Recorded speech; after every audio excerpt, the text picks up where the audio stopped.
Kayo'y tinatagubilinan ko na laging tumawag sa Diyos, na laging manalangin para sa ikaliligtas ng inyong bayan.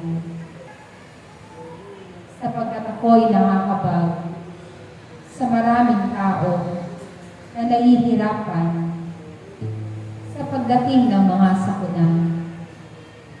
At kayo rin ay patuloy na magpuri sa Diyos na inyong tinatawag, sapagkat ang taong patuloy na nagpupurit na nanalangin ay hindi hahayaang mapahamak ng Diyos.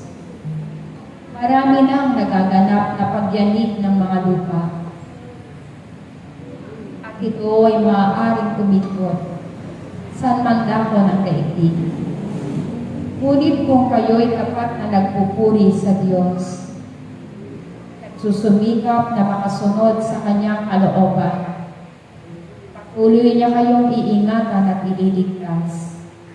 Kaya naman, ako na inyong inang Maria ay humihingi ng awat habag sa Diyos na kayong lahat ay kanyang ingatan, na sa panahon ng pagdating ng kalamidad, kayo ay kanyang bigyan ng mga anghel upang ito ang siyang mag-iingat sa bawat tahanan ninyong lahat.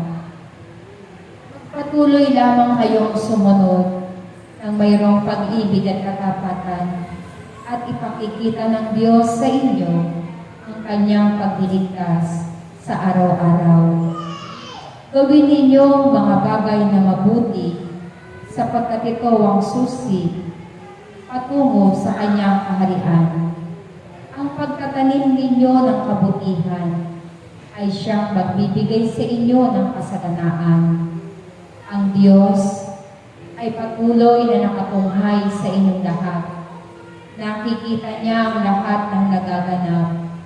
Kung patuloy kayong magpupuri, patuloy ninyong aawitan ng Diyos. Ang mga bagay na nakatakda sa inyong bayan ay hindi niya pahihintulutan. Ngunit ang mga bagay na ito ay mayroong nakatakda sa Diyos. Hanggat kayo'y tapat na naglilingkod at nagpupuri, ito ay Kanya, hindi pahihintulutan. Kaya't kayo'y aking pinagtatagubilinan.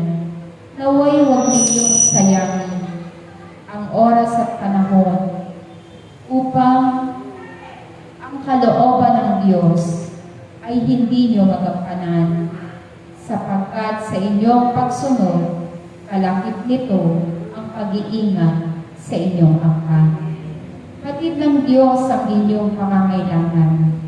Batid ng Diyos ang lahat ng inyong pinagdadaanan.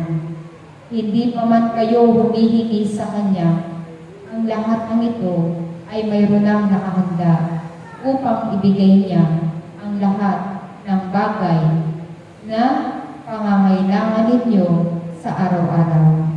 Kaya't huwag kayong mawala ng pag-asa.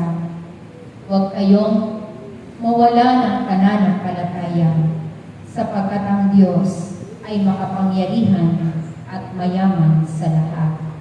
Ako ang inyong ina, kasama niyo ako sa pananalangin ninyo sa araw-araw. At huwag din kayong malulungkot sa tuwing kayo'y dadanas ng mga suliranin. Ipinapakita lamang ng Diyos sa inyo na sa lahat ng bagay, Siya'y kasama ninyo at hindi niya kayo iiwan. Kaya't ako na inyong Inang Maria ay patuloy din kayong sasamahan at patuloy din mananalangin para sa kaligtasan ng inyong bayan. Magkaisa kayo, aking mga anak, at patuloy kayong maglapit sa Diyos ng mga tupa na patuloy din magpupuri at makakikilala sa Kanyang pangalan. Maraming salamat sa inyong lahat. Praise you.